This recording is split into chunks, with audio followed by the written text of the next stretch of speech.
a nice note to move into the meat and drink of the show, which starts with the one-day series, the thrilling one-day series, Jeff, between Australia and India to start this series, this multi-format points series at Mackay.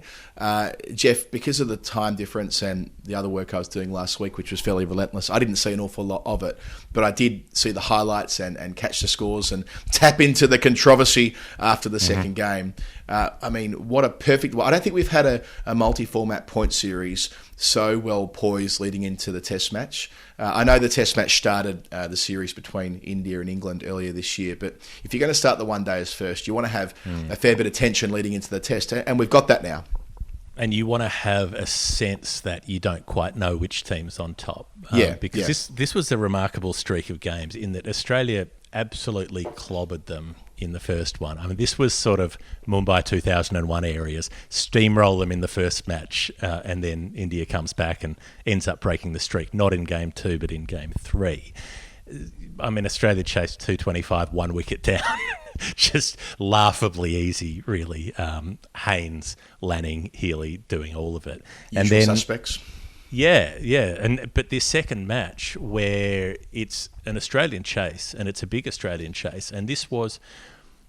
I loved seeing Beth Mooney do what she did because, you know, we've been on the Beth Mooney train since right at the beginning when she couldn't get into the Australian team back in 2015 or so. They're 4 for 50 odd. They're chasing 265 and she makes an unbeaten 100 coming in at number 5, not her preferred spot, likes to open, but has been down the order at 5 and then had to come in to open in the second match because Rachael Heyhoe was injured. So Mooney traditionally opens but hasn't been able to open recently, then gets thrown into the opener's spot and she's the one who bats through.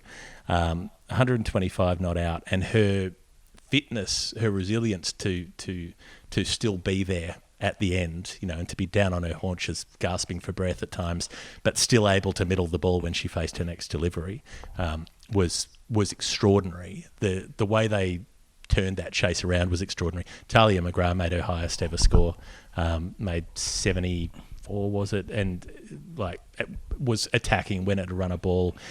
And then Nicola Carey came in at the end and made 39 not out at a runner ball as well. But there was so much more going on. Yeah, we might come to the controversy at the end in a moment. Just on Beth Mooney and her story, I interviewed her during lockdown last year a couple of times actually, but one of those was about how there were points in her career when it was touch and go as to whether she was going to take the next step, partially because of her fitness. And she acknowledges this, that she wasn't fit enough to play the long innings. And I was thrilled to see the scorecard because, you know, I can imagine how hot it must have been in Mackay, how humid it must have been as well. And there she was batting the whole way through for an unbeaten 125 and in a thrilling chase that needed them to push themselves all the way to the brink. So I think that's a nice part of this for Mooney herself, sort of seeing evidence now that she's fit as a fiddle, that she can go out and do something like this and be... I mean, she's been one of the best players in the world for a number of years, but it feels like when, you know, I kind of jokingly said the usual suspects with Haynes, Lanning and Healy winning the first game. Well, you know, I think Mooney deserves to be part of that conversation as well. She was player of the tournament at the T20 World Cup last year pre-COVID. So, and now doing it in 50-over cricket. We saw that innings of endurance in the final of the WBBL. I think it was 3 summers ago when she was deathly ill. Yep. 2 in a row. She did it 2 years running. Yeah, and one of those she was really sick and didn't think she could play at all and ended up being a match winner. And that all comes down to fitness, doesn't it? So, yeah, what a star. And yeah, I'm glad that's a bandwagon we've been on since the start because she's had a fabulous career so far and I suppose a big 6 months ahead of her with the World Cup coming up in March. And as was pointed out to us in the Discord channel, what we had at the end of that run chase was effectively the conversation we had on the Final Word some months ago about situations where it would be in the fielding team's advantage to drop a catch. So the last ball of the innings that gets bowled to Nicola Carey when Australia need 3 runs to win, and she pulls it straight to square leg and gets caught. She's out, they celebrate, then the umpires check it, they send it upstairs, the third umpire says it's a no ball. That means, but the 2 players hadn't crossed, so they didn't get an extra run, but they got 1 run for the no ball. Carey faces up again, needing needing 2 to win at this stage, and smacks it into a gap at mid-wicket, and they run back for the second run. This is one of these interesting ones where if, I think it was Yastika Bhatia who took that catch at square leg, had she dropped that catch but then thrown it back into the wicketkeeper and they'd only been able to run a single, the umpires probably wouldn't have sent that upstairs.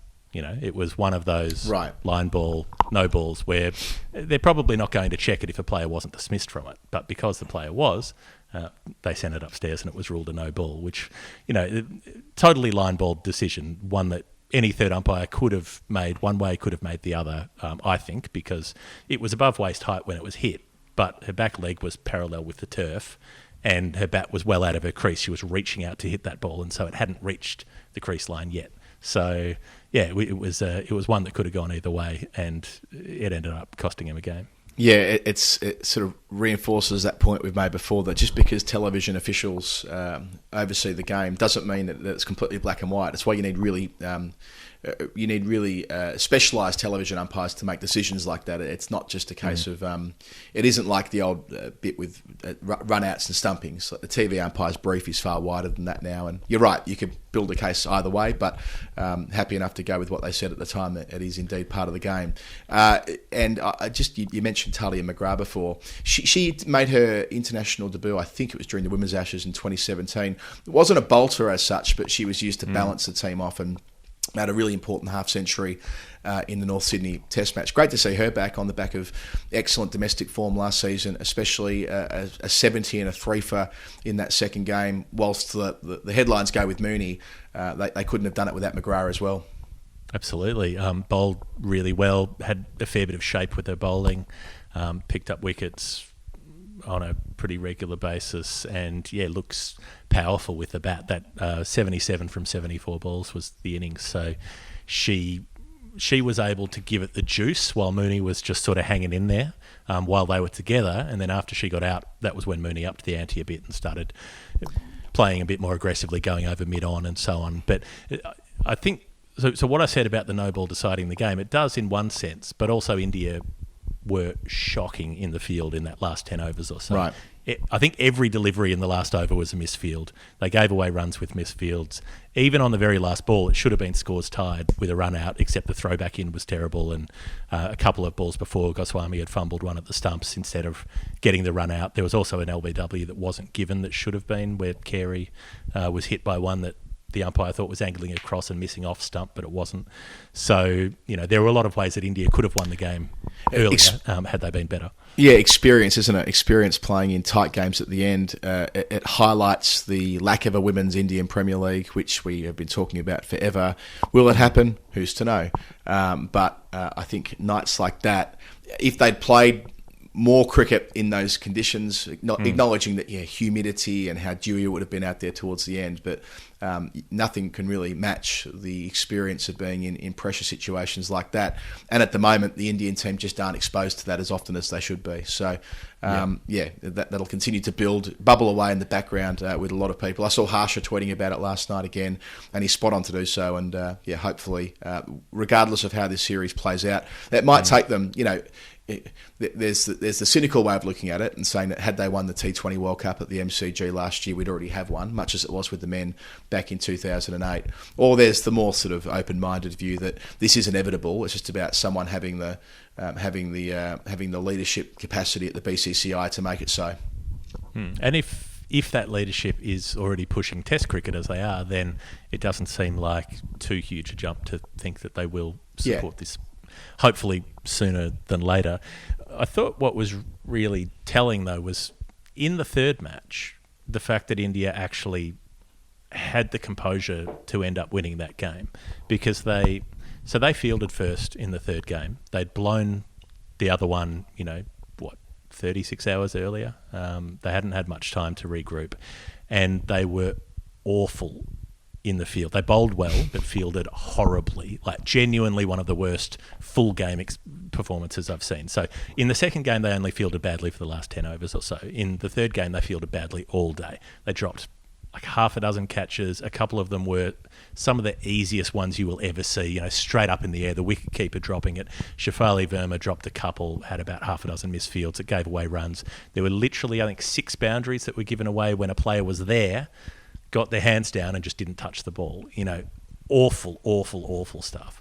And I just thought, watching it at the time, they're going to fall apart in the chase here because they were rattled. Shafali was rattled. She was angry and kicking the ground and stomping around.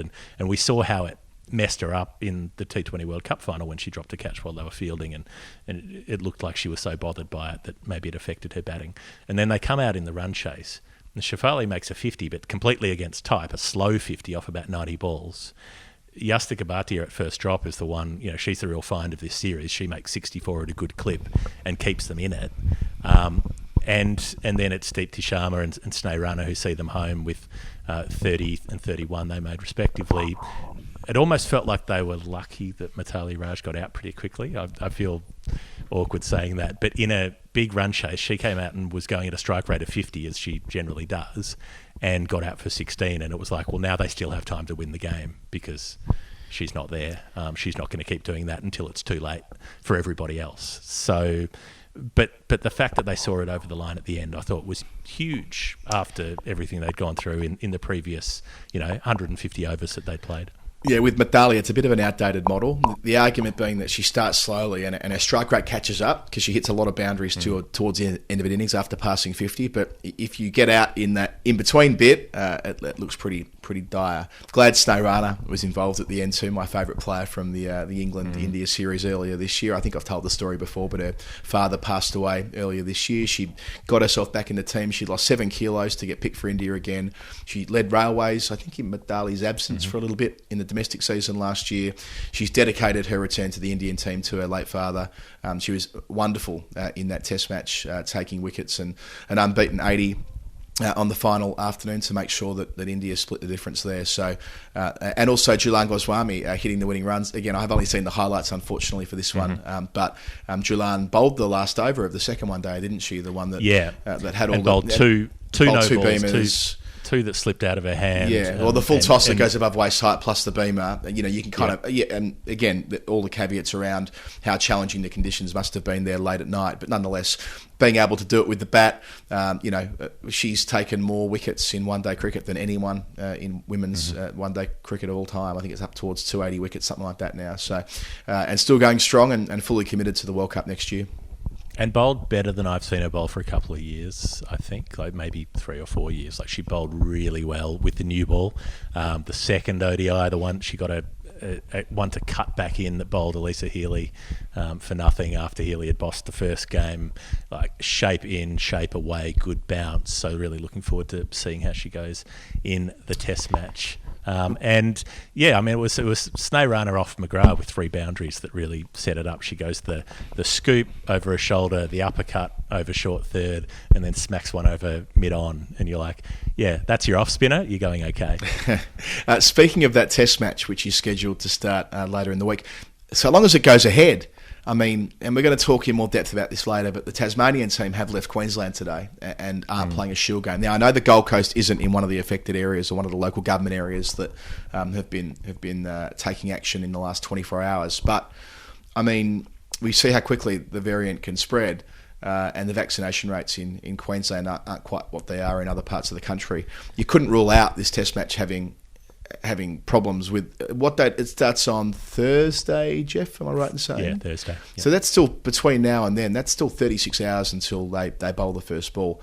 Everything crossed because there could be wider implications with the Women's Big Bash League. I know I'm jumping ahead a bit here, Jeff, but there have been a number of players who've signed up for the WBBL from the Indian national team, which is which starts in Tasmania. It starts in Tasmania, and that's a wonderful thing. Now, if not only the Indian recruits, but also the Australian players who are integral to the strength of the WBBL, if they can't get to Tassie, where the first 20 games are going to be played without a 14-day quarantine, I mean, that might be reason alone to move the test or to somehow reconfigure this series, because if there's any risk of them being stuck in Queensland, they'll have no choice, really. I mean, I am sympathetic whilst it's frustrating, I'm sympathetic to the Tasmanians getting out of there because, well, if they don't, then they could be staring down the barrel of 14 days to get back into their home state.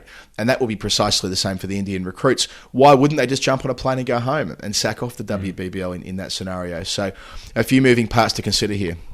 Or why wouldn't they all just decamp and have the test at Bellerive and do it that way? Because we've seen that basically every state that doesn't have COVID is pretty quick to close their borders to states that do. So Queensland at the moment they won't have Bellerive because Bellerive will have other commitments on it, but they can play it at the TCA ground, one of the most beautiful cricket grounds there in Hobart. There's a number of options when you think about it. They could play it at York Park. Get a drop in at York Park. York Park does host, as we know, games in the Women's Big Bash League. I'm not sure whether North Hobart Oval Burnie? has... They play it at Burnie. Look, what about Queenstown that has the gravel? The football ground it isn't a gravel surface, but it looks like it's gravel when you're looking from the sort of helicopter shot. So, Tasmania. Wineglass Bay. Can they play the game at Wineglass Bay? Maybe on the sand. They have a beach cricket test at Wineglass Bay. Well, the point is, if they have to get to Tassie quickly, I'm sure there'll be a wonderful ground to host them. But the TCA ground, that's a belter. So, we're in the ideas business, Jeff. We'll see. Well, yeah, a lot more ideas coming up. A quick word for Molly Strano, who was on as a sub and took an absolute blinder of a catch down at deep third, sprinting forward, full dive to get Stella Campbell's first wicket in one-day cricket. She debuted for Australia, Stella Campbell. So lots of nice little moments there. But yeah, interesting going into the test. Let's assume it goes ahead because I guess everyone's in Queensland. But yeah, as you say, if you wipe out 15 of the best players in Australia from the start of the WBBL and tell them that they have to do 2 more weeks in a hotel room in order to play the Big Bash. Fuck that. They're probably not going to be keen to do it. They already had to do 2 weeks to get into Queensland for this series. So if they have to do 2 more to get out, they would rightly be very unimpressed, I would think. But assuming it does happen, Yastika Bhatia, a really good find at first drop. Yep. Risha Ghosh did pretty well. The wicketkeeper made a couple of significant scores, 32 not out and 44 they're not huge on the scorecard, but they were important in matches. Meghna Singh looked really good with the new ball alongside Goswami, like outswingers. Only took 1 wicket, but it was pretty hard to score off. Everybody was a bit nervous because she swung the ball at a decent clip. And they were rotating their spinners, India, as well, with Rajeshwari Gaikwad, Poonam Yadav and Sneh Rana coming in and out of that team. So they've got lots of options, and it'll be interesting to see what happens with Australia because Rachel Haynes can't play. She's got a hamstring injury. So interesting to see how that works. Does Ash Gardner come up into the middle order and have more of an explosive influence rather than coming in late down the order as she did last time they played a test in England? Yeah, I'd love to see that. We saw that she was sort of underutilised last time, Gardner, when she played that test match, which is a long time ago, by the way. So India have played a test this year. There might be 4 Australian debuts on Thursday, which means that, yes, Australia have more experience overall, probably, I think, maybe, possibly. But recent experience, India played very well at Bristol. So, as I said at the start of this discussion, yes, Australia lead 2-1. Maybe India should be leading 2-1, if not for that no ball. And they're going into a format of the game where they only played a couple of months ago. For Australia, it's been 2.5 years. Word also for the Australians on their 26 wins in a row. That's going back, 3 years now, that streak. An absurd streak. They got the record at 21, 22, and have made it their own by winning the next few matches beyond that as well. A pretty ridiculous achievement to clock up that sort of streak and to be able to keep it going in that game where they should have lost it and didn't. Yeah, look, it might be one of those things that they are fortunate that it's come to an end before the World Cup, or even indeed the Women's Ashes for that matter. It's just an extra layer of, look, they still won the series 2-1. They still performed admirably throughout. Sure, they would have loved to have defended 264 in the final one day to close out the series, but they move on to the Women's Ashes one day as in February. Long time between now and then, by the way. And they won't be constantly having a conversation around this streak that goes back however many years. So, yeah, not the worst thing in the world, I think, for it to come to an end now, but to be celebrated because I doubt it'll ever be beaten. You say these things with recency bias, don't you? But There's a reason why teams don't win that many one-day internationals in a row, because of the volatility of white ball cricket, which is typically a good thing. And in a way, I hope nobody can do that again, because it'll mean that if anyone's going to do it, it'll actually be the Australian women. But hopefully, the gap between Australia and the rest narrows rather than widen into the future. Yeah, and that if any team does it, it will take them years to do it. So it's a massive undertaking if someone were to try to level up with that. That makes it unlikely in itself, given it takes a bit longer in women's cricket, fewer matches are played. So to have your personnel performing for that period of time, it's easier to do it if you're a men's team back in the time when Ponting's team was doing it, playing 7-match series and that sort of thing, because you could win 3 series in a row and you'd almost be there. Yeah, that's right. And remember, the streak started not long after that 2017 World Cup semi-final where they lost there and kind of underperformed throughout, really. They never looked the complete package in that competition. And now they can focus all their energy on winning the World Cup in March next year. So it'll be nearly 5 years between World Cups for 50-over cricket for women due to COVID. So, I'd imagine they'd far rather that be where the energy is being invested into, rather than sort of talking about the streak as it extended over the last couple of series.